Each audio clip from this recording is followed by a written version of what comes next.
Come now, you rich, weep and howl for your miseries that are coming on you. Your riches are corrupted and your garments are moth-eaten. Your gold and your silver are corroded, and their corrosion will be for a testimony against you, and will eat your flesh like fire. You have laid up your treasure in the last days.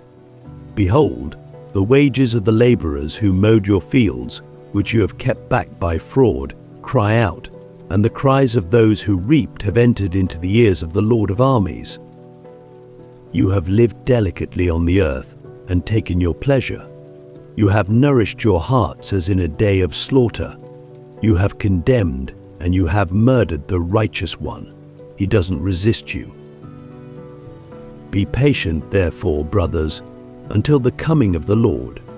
Behold, the farmer waits for the precious fruit of the earth, being patient over it until it receives the early and late rain. You also be patient. Establish your hearts, for the coming of the Lord is at hand.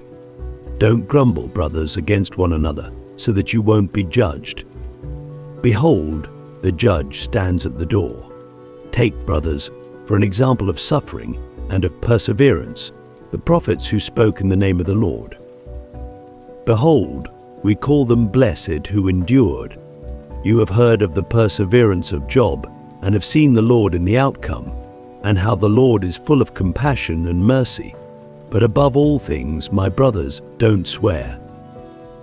Not by heaven, or by the earth, or by any other oath, but let your yes be yes, and your no, no, so that you don't fall into hypocrisy. Is any among you suffering? Let him pray. Is any cheerful? Let him sing praises. Is any among you sick? Let him call for the elders of the assembly, and let them pray over him, anointing him with oil in the name of the Lord. And the prayer of faith will heal him who is sick, and the Lord will raise him up. If he has committed sins, he will be forgiven. Confess your offenses to one another, and pray for one another, that you may be healed. The insistent prayer of a righteous person is powerfully effective.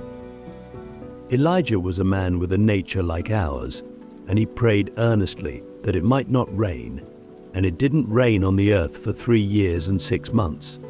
He prayed again, and the sky gave rain, and the earth produced its fruit. Brothers, if any among you wanders from the truth and someone turns him back, let him know that he who turns a sinner from the error of his way will save a soul from death, and will cover a multitude of sins.